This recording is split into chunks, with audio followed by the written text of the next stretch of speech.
están, queridos hermanos? Qué gusto de volverme a encontrar con ustedes nuevamente en estas reflexiones del Capax Day. Hace mucho tiempo que no nos veíamos, una disculpa, hemos tenido algunos problemas de tipo tecnológico, algunos. Otros, bueno, estamos ya cerca de la fiesta patronal. La semana que entra estamos con todo, a tope, con la fiesta patronal de San Francisco de Asís, aquí en la parroquia. Y entonces por eso todo este atraso que hemos ido teniendo con las reflexiones, esperamos que ya nos normalicemos, ¿no? Otra vez volvamos al ritmo de cada 15 días estarles ofreciendo estas reflexiones espirituales, hermanos, porque pues queremos darle seguimiento, no queremos que decaiga el espíritu de ninguna manera. Entonces, nuevamente, hermanos, estamos aquí, encontrándonos con ustedes para vivir estas reflexiones tan interesantes por ahora en torno a la Biblia. Después entraremos directamente con los místicos. Les recuerdo que hemos estado viendo la mística en la persona de nuestro muy amado Señor y Salvador Jesucristo. Jesús, hablando sobre el misterio de Dios, nos presenta ese misterio como misterio de bondad. Es algo totalmente radical en el pensamiento de Jesús. O sea, para Jesús, Dios, el Padre, no es el Yahvé del Antiguo Testamento. No estoy hablando de un rompimiento, porque tampoco lo podemos ver de esa manera. O sea, finalmente Jesús es judío, Jesús es heredero de toda la tradición mosaica, pero también Jesús bebió de las fuentes de los profetas. Ya habíamos dicho que los profetas tienen un salto cuántico en cuanto a la percepción que ellos tienen con respecto de Dios. Lo mismo va a suceder con nuestro Señor Jesucristo. ¿Por qué? Porque Jesús nos va a hablar de Dios en base a su experiencia. No hay un rompimiento con el Yahvé del Antiguo Testamento, sino una evolución, ¿no? Una progresión, ¿no? Desde un principio estuvimos hablando de un concepto que es importantísimo, hermanos, que nosotros lo mantengamos, que es el concepto de la revelación progresiva, ¿no? La revelación progresiva quiere decir que esa revelación se va abriendo paso en la historia, en los acontecimientos, en el pensamiento, va tomando en cuenta la cultura y va avanzando, ¿no? Entonces, nosotros como cristianos creemos que Jesús es la cumbre de la revelación cristiana. Todo el Padre nos lo ha dicho en el Hijo, ¿no? Entonces el Hijo nos viene a traer una revelación nueva, una revelación fresca con respecto de Dios, ¿no? Entonces es una secuencia natural de llevarnos más bien al punto de la plenitud en cuanto a la concepción de Dios, a la concepción de Dios se refiere, ¿no? El Señor Jesucristo se resiste a definir a Dios desde el poder, porque desde ahí se definían las divinidades paganas. Las divinidades paganas se definen desde el poder, y tampoco de la sabiduría, como en algunas corrientes filosóficas griegas, ni por el poder, ni por la filosofía, sino que el Dios de Jesús se define como bondad y compasión. El apóstol Juan, en una de sus cartas, incluso va a llegar a escribir: Dios es amor. Fíjense bien, hermanos, no dice Dios ama, o Dios nos muestra su amor, o Dios nos muestra su misericordia, no. Dios es amor, es decir, una definición radical y puntual desde lo que significa el amor, ¿no? Entonces Jesús no define a Dios desde el poder como los paganos, como las divinidades paganas, no define a Dios desde la sabiduría como las corrientes filosóficas griegas, sino que Dios es definido con la bondad y la compasión. Por eso Jesús, como veíamos en el encuentro pasado, llamaba a Dios Abba. Abba, que es papá, papacito querido, ¿verdad? Nos muestra este Dios que es todo amor, que es toda misericordia, que es compasión. Recuerden ustedes que la manera de transmitir el mensaje de Jesús era a través de parábolas. La parábola que más y mejor retrata esta realidad del Abba es sin duda la parábola de hijo pródigo, que a mí no me gusta que se llame la parábola de hijo pródigo, se lo digo sinceramente. Yo preferiría que la parábola se llamara la parábola del Padre Misericordioso, porque en realidad el Padre Misericordioso es el centro de la parábola, es el corazón de la parábola, ¿no? La experiencia del Padre, ¿no? La visión del Padre. Esa es la realidad de nuestra parábola. Pero bueno, la tradición le ha asignado ese título, pero es en realidad el Padre quien es el personaje principal de esta parábola. Esta parábola la encontramos en el Evangelio según San Lucas, capítulo 15, versículos del 11 en adelante. Dice así la parábola: un hombre tenía 2 hijos. El menor dijo al padre: Padre, dame la parte de la fortuna que me corresponde. Él les repartió los bienes. Bueno, en estas líneas podemos detectar nosotros, desde un conocimiento de la cultura, toda una tragedia, hermanos. ¿Por qué? Porque lo que estaba haciendo este jovencito es: mira, papá, para mí ya estás muerto, aunque estés vivo, para mí ya estás viviendo horas extras, dame lo que me corresponde, dame mi herencia, dame mi libertad y voy a hacer de mi vida lo que yo quiera. Es un drama familiar, porque este jovencito está matando a su padre en vida. Dame mi herencia.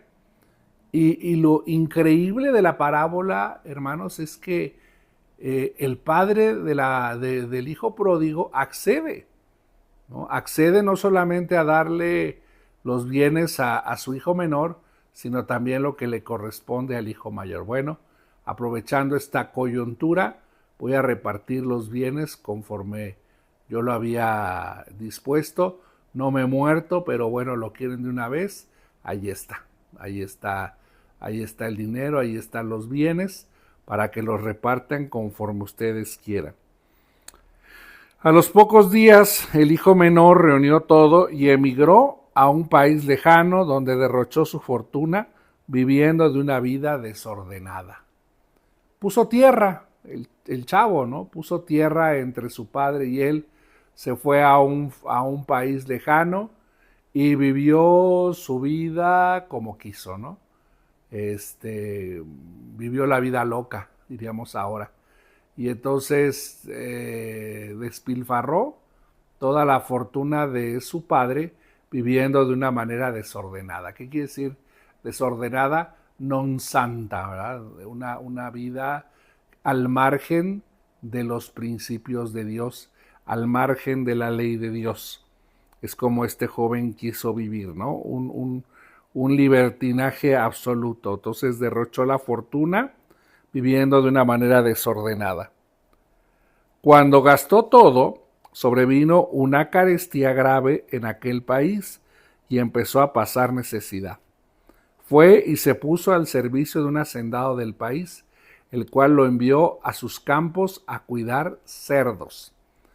Fíjense, hermanos, cómo hay una especie de descenso de la condición de este joven de ser el hijo de papá, el hijo de papi, un padre rico, y va descendiendo esta situación, va descendiendo esta condición al grado que este joven llega al punto máximo de humillación.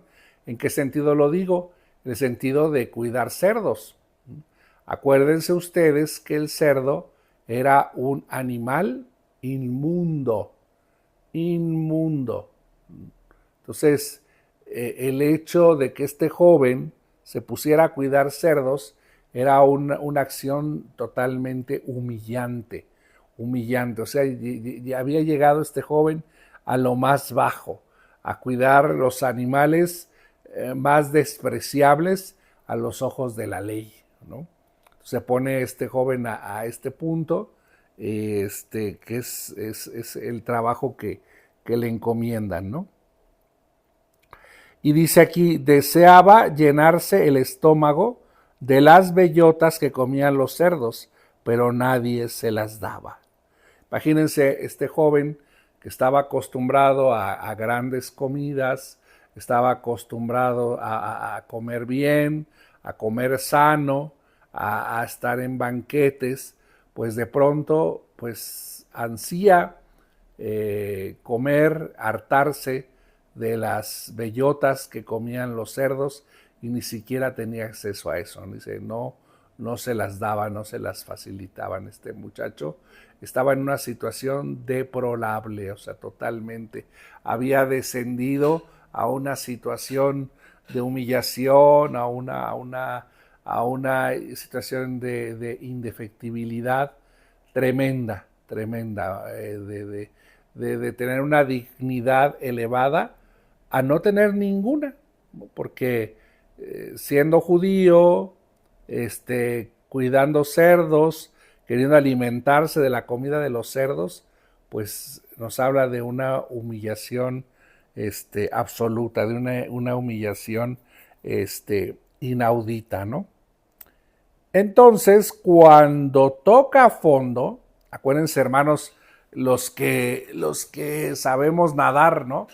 Cuando vamos a una alberca muy honda, nos echamos un clavado y cuando llegamos al fondo de la alberca, eso nos sirve para impulsarnos y salir hacia afuera, ¿no? Así le pasó exactamente igual al hijo pródigo. Había llegado a su punto límite, había llegado a su grado máximo de humillación y desde allí él da el salto para recuperar su condición, ¿no? Entonces, recapacitando, pensó, ¿a cuántos jornaleros de mi padre les sobra el pan mientras yo me muero de hambre? Esta experiencia, hermanos, es caer en la cuenta. San Juan de la Cruz nos habla de esa manera.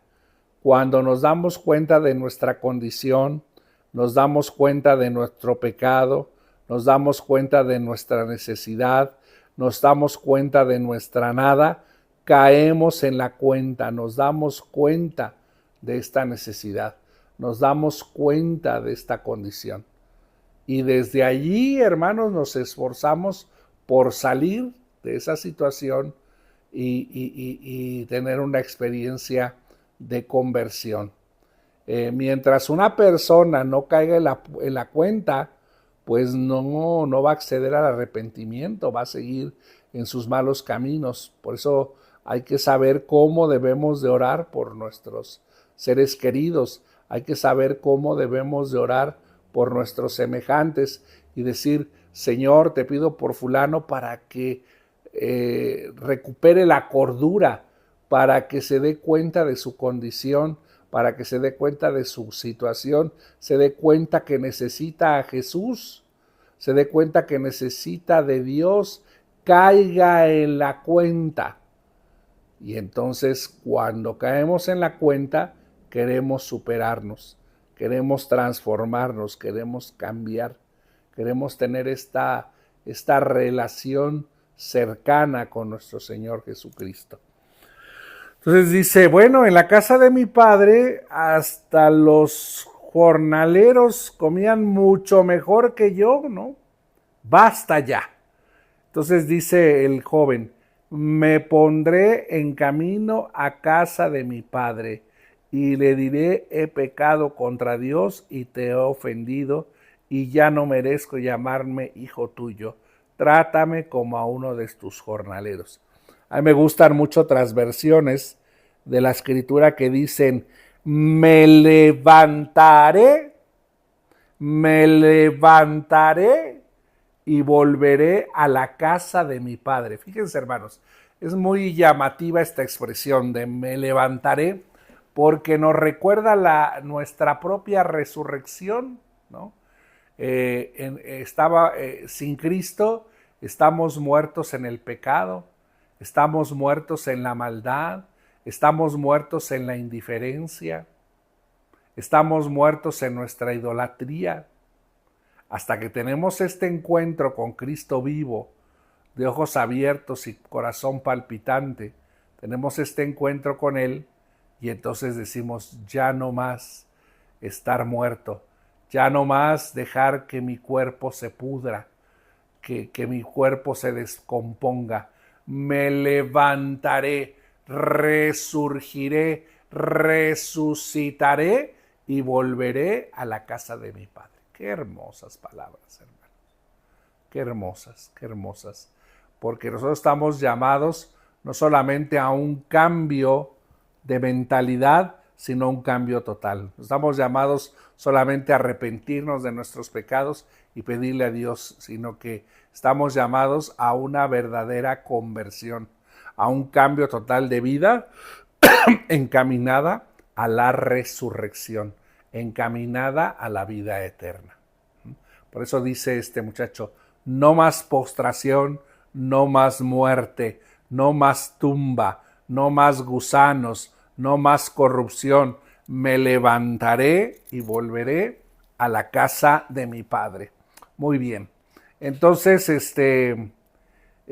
hay obviamente una expresión de perdón, una solicitud de misericordia, que pues no lo trate ya como hijo, que él sabe que esa condición ya la ha perdido, sino que al menos como un jornalero. Pero pues el padre tenía otros planes, ¿no? Dice que se puso en camino a casa de su padre, estaba a un distante cuando su padre lo divisó y se enterneció, corriendo, se le echó al cuello y le besó. Esto nos habla, hermanos, de una situación bastante interesante con respecto del padre.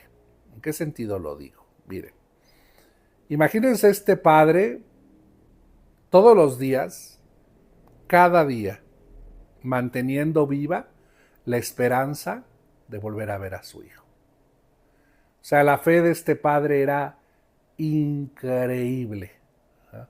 Totalmente probada. Y todas las tardes oteaba desde su ventana para ver regresar a su hijo. Él tenía esa firme convicción de que él lo volvería a ver, de que él iba a regresar. Siempre este padre lo esperó, desde el momento que se fue, ¿no?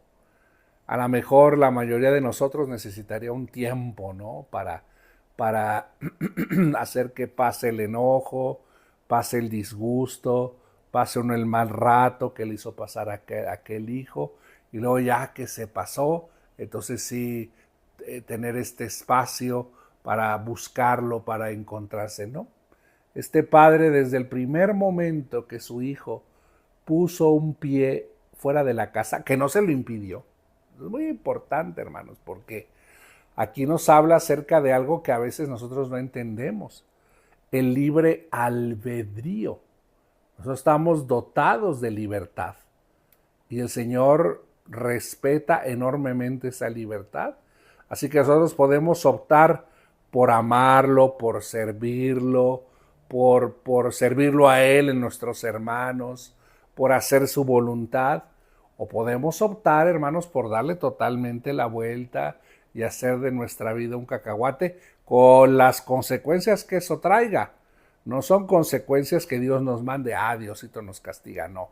Dios no castiga a nadie, ¿no? Pero el amor de Dios es como una gran sombrilla, es como una gran cobertura donde estamos seguros, donde estamos tranquilos, donde ahí no va a pasar nada.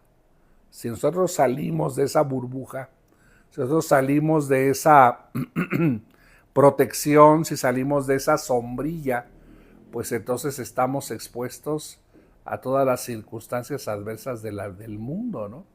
A todos los ataques del mundo. Mientras estamos bajo la cobertura de Dios, bajo la protección de Dios, pues no va a pasar nada. Dios va a estar con nosotros, Dios nos va a auxiliar, Dios nos va a acompañar, ¿ya? Pero Dios respeta el libre albedrío, ¿no? Dios es omnipotente.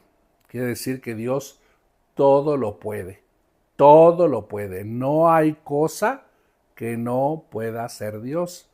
Pero Dios se ha autoimpuesto una serie de limitaciones y una de esas es el respeto a rajatabla de la libertad humana. El Señor no se mete en la libertad humana.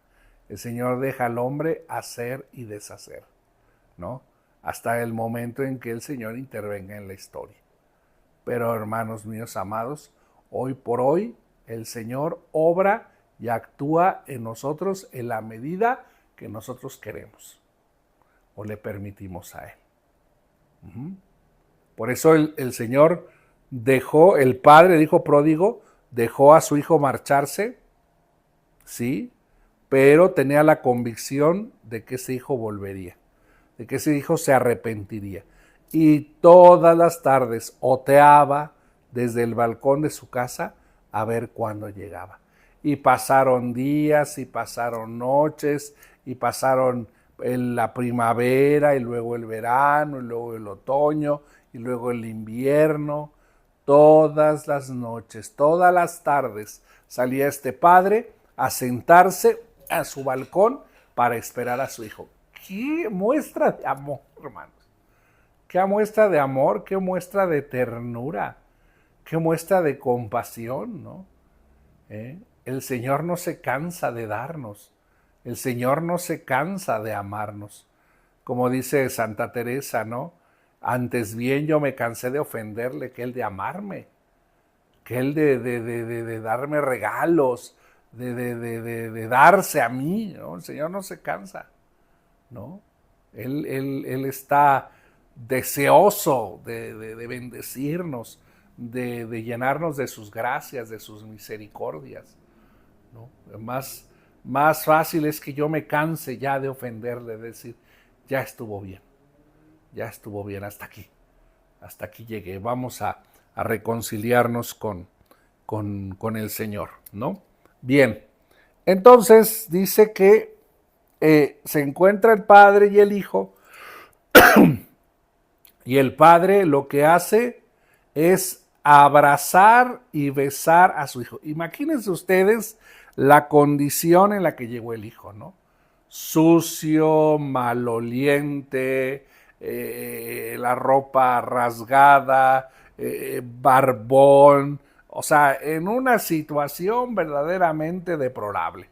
Sin embargo, al padre no le importó eso. Dice que corrió para encontrarse con su hijo y se encontró con él y lo besó y lo abrazó, hermanos, y nos regala una definición maravillosa de lo que es Dios. Dios es una lluvia de besos y abrazos. Eso es Dios. Y no importa nuestra condición, y no importa nuestras circunstancias, y no importa si estoy sucio, no importa si estoy mal, si no me bañé, si huelo mal. A Dios no le importa eso. Él va, nos abraza y nos quiere compartir siempre de ese amor. Ese es el amor de Dios, hermanos.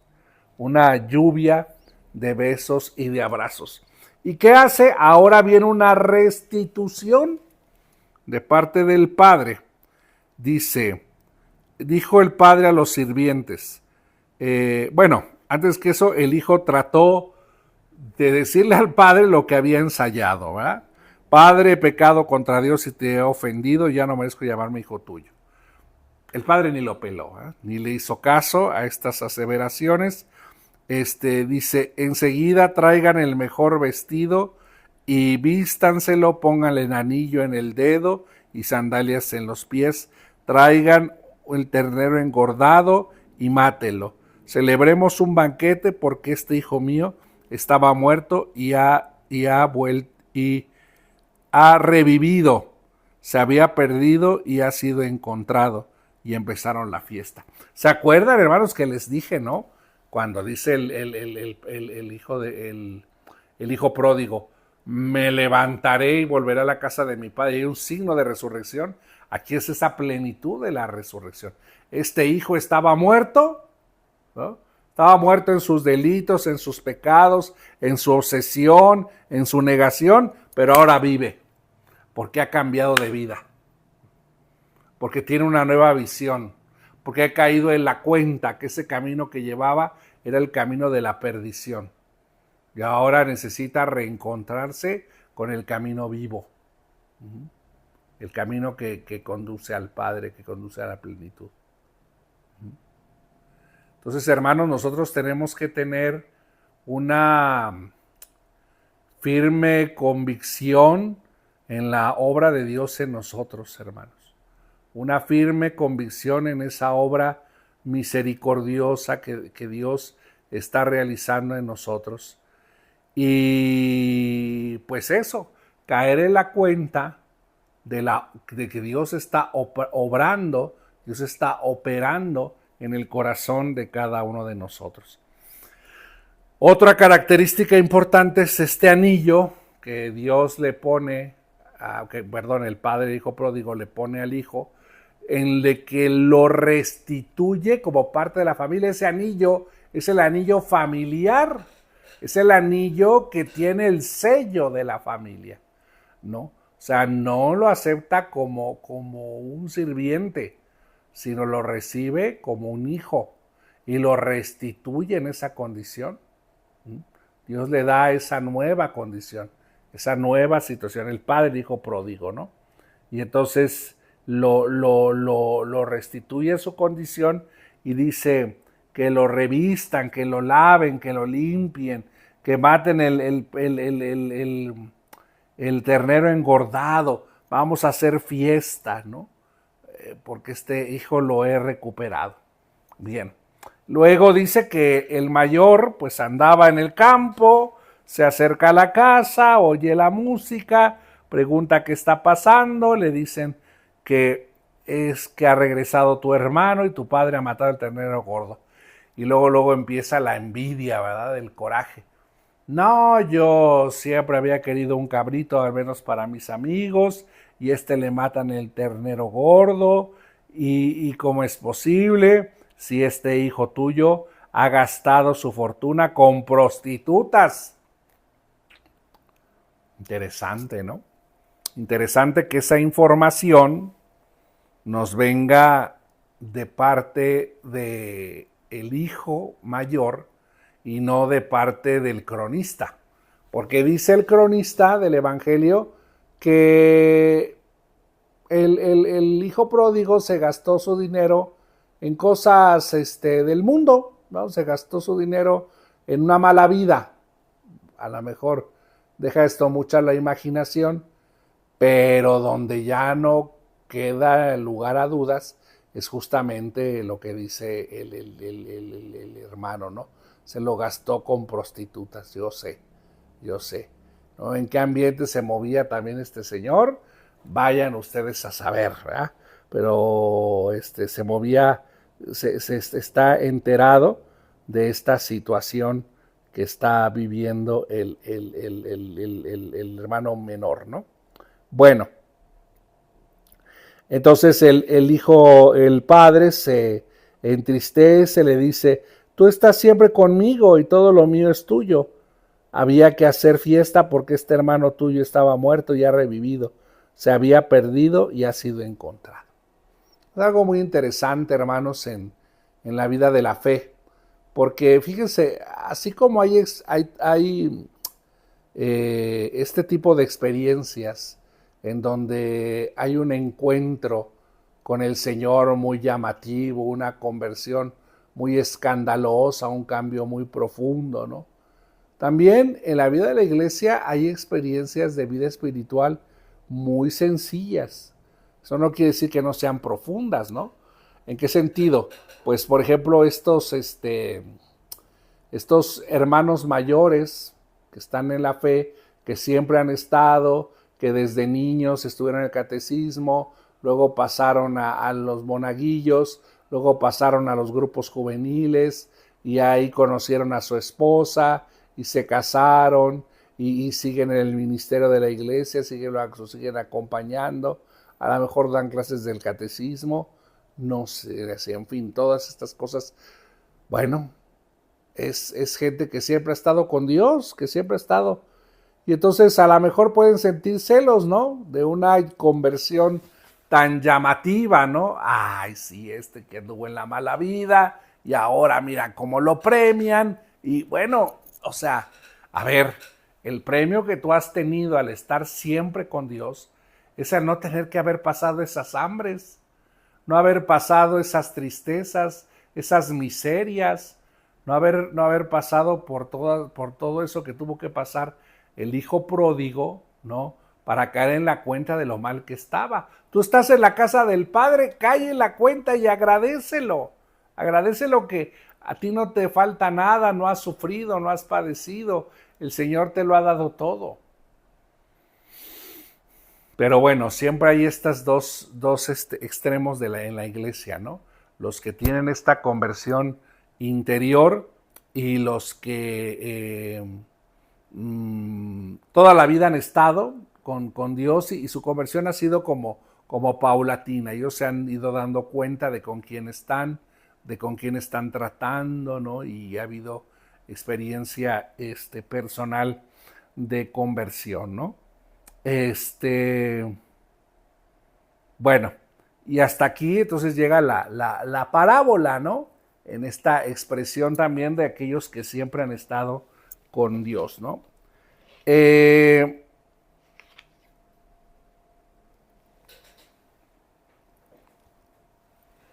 Vivir la espiritualidad de Jesús es vivir transformando la vida, haciéndola mejor y más humana.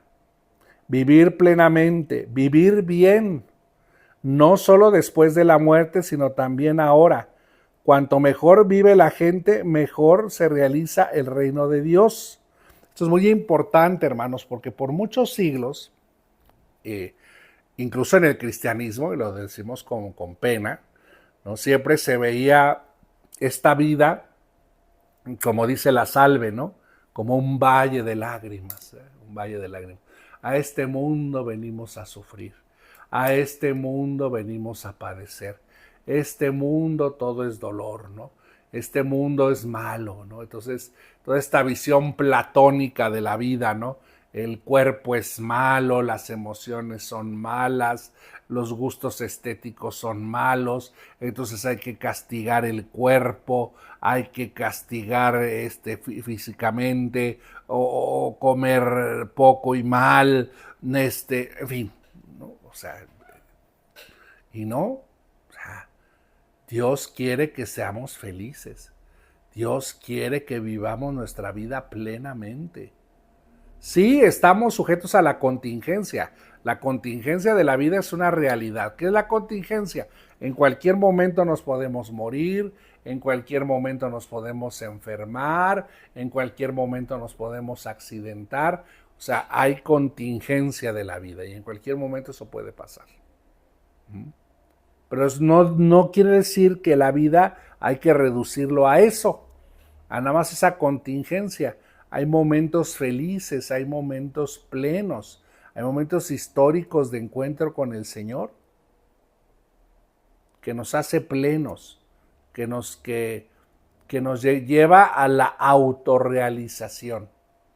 Entonces, no pensar como antiguamente, ¿no? La vida es un sufrimiento, es un dolor. A lo mejor algunos hasta me reprocharán en este momento, ay padre, pues hasta Santa Teresa dice, ¿no? Ay, qué larga es esta vida, qué duros estos hierros, esta cárcel, estos fierros en que el alma está metida, solo esperar la salida me causa dolor tan fiero que muero porque no muero. A ver, eso que habla la santa es un momento místico, pero pasado ese momento místico supera esas ganas de morirse y decide mejor vivir mucho por Cristo, vivir para hacer la voluntad de Dios, ¿no? Entonces sí, es un momento místico, ¿no? En el que uno se enfervoriza y entonces uno se quisiera morir para vivir siempre por Él y con Él. Pero luego se da cuenta la persona que el amor quiere obras, como dice la misma Santa Teresa, y entonces ya no se quiere morir, sino quiere luchar, quiere vivir mucho para hacer muchas cosas por Jesús, ¿no? Para hacer muchas cosas en su voluntad. Entonces, este es el Dios de Jesús. El Dios de Jesús no solo le importa la salvación eterna, también el bienestar y salud de las personas aquí y ahora. De ahí que por eso comprendamos estas preocupaciones de Jesús, ¿no? De que cuando estaban en despoblado y estaban lejos de alguna ciudad, ¿cómo le vamos a dar de comer a esta gente? ¿No? Pues si lo mandamos a las ciudades, se nos vayan a desmayar en el camino. Entonces, Jesús cuida esta parte y da lo necesario para que podamos vivir una vida en abundante, ¿no? Hace falta liberar a la gente del mal y el pecado para que nos tiene oprimidos. Por eso con Jesús lucha contra los ídolos que se oponen a este Dios de la vida y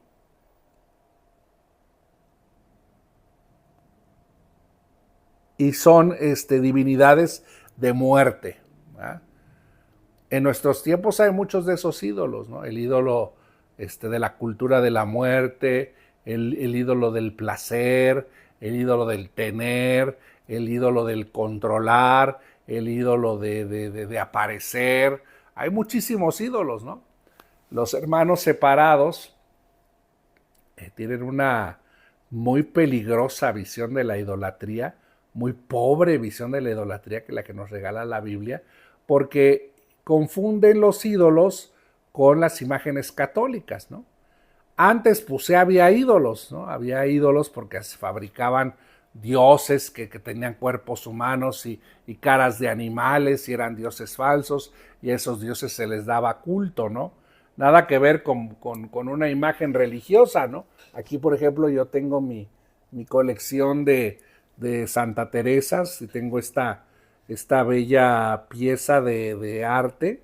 Es arte porque está pintada a mano por las monjas carmelitas de la Encarnación en Ávila, ¿no? Entonces yo veo esta imagen y me trae muchísimos recuerdos de mis viajes a Ávila, de mis hermanas carmelitas, de mi tiempo en que estudié allá, de la misma santa, de la vida de Santa Teresa, de sus escritos, ¿no? Y entonces yo me recreo, me deleito con esta bella imagen que me trae muchísimos recuerdos, me trae sensaciones muy, muy agradables, ¿no? Pero sé que esta imagen no es Santa Teresa. Santa Teresa está en el cielo. Santa Teresa está con Dios y ella intercede por nosotros y está al pendiente de nosotros. Pero Santa Teresa, la Santa Teresa está ya en el cielo. Esto solamente es una imagen, como quien tiene fotografías de sus familiares. Igual. Si tuviéramos al familiar enfrente, pues ni caso le haríamos a la foto, ¿no? Si no nos clavaríamos en el familiar, ¿no? Entonces los hermanos separados dicen que las imágenes católicas son los ídolos, hermanos, pues qué pobreza de visión, ¿no? No, un ídolo es aquel que sustituye a Dios. Y hay ídolos que ellos mismos les empiezan a dar culto sin darse cuenta, porque dicen, nosotros no tenemos imágenes en nuestras iglesias, no somos como los católicos que tienen sus ídolos, ¿no? Y qué peligroso, porque entonces se dice en la escuela el verdadero ídolo, el ídolo del tener, del placer, del parecer, ¿no? De todo eso que nos hace dependientes, nos hace dependientes. Bueno, entonces hay que tener una diferenciación, y Jesús cómo nos viene a liberar de esos ídolos como el dinero, como el poder, que deshumaniza a quien les rinde culto, ¿no? Como este muchacho, ¿no?, de la parábola del hijo pródigo, que deseaba ser rico, conocer, pasear, hacer, deshacer, y entonces se gastó todo el dinero en esto, y se da cuenta que el dinero pues es pasajero, que el placer es pasajero, que hay cosas mucho más profundas, mucho más importantes. Y todo eso, hermanos, nos lo revela la parábola del hijo pródigo, ¿no? Que es un texto que, bueno, yo aquí se los explico rápido, se los he explicado rápido, pero es un texto de oración, hermanos. Es un texto que debíamos de orar. A la luz de la oración, verme reflejado en este hijo pródigo y ver a Dios reflejado en este Padre amoroso, en este Padre misericordioso. Es una lectura orante, verdaderamente esta, ¿no? Bueno, ya con estas directrices, espero, hermanos, que les sirva. Bueno, para la próxima semana, Dios mediante, seguiremos con nuestro Señor. Bueno, la próxima semana, dentro de 2 semanas, seguiremos con Jesús. Vamos a terminar el tema de nuestro Señor Jesucristo. Luego vamos a tener una sesión reflexionando en torno a la personalidad de San Pablo, y después de San Pablo ya entraremos propiamente a las reflexiones con respecto a la Santa Teresa. Ojalá que ya vayamos coincidiendo con la fiesta, ¿verdad?, para que podamos empaparnos de esta espiritualidad de la Santa, que es importantísimo. No podemos entender a Santa Teresa si antes no vimos todo esto, porque en la vida de Santa Teresa se recrea la escritura. Ella es como su interior es como una tierra santa donde van pasando todos los acontecimientos bíblicos. Entonces, por eso es necesario que nosotros comenzáramos desde Génesis y hiciéramos todo este recorrido para poder entender lo que Santa Teresa nos quiere explicar. Entonces, así vamos a tener las cosas. Ayúdenos, hermanos, ayúdenos a distribuir este mensaje, a distribuir estas reflexiones, para que muchos puedan conocer acerca de la espiritualidad, de la mística cristiana y lo que eso representa en nuestra propia vida. Muchas gracias a todos los seguidores, muchas gracias por su paciencia. Por favor, sigan compartiendo estas reflexiones para que seamos una comunidad bastante grande y muchos se vean beneficiados por estas reflexiones. Les voy a dar la bendición. El Señor esté con ustedes. La bendición de Dios Todopoderoso, Padre, Hijo y Espíritu Santo, descienda sobre ustedes y permanezca para siempre. Amén. Glorifiquemos a Dios en nuestra vida, podemos irnos en paz. Demos gracias a Dios. Que Dios me los bendiga mucho, cuídense. Chao.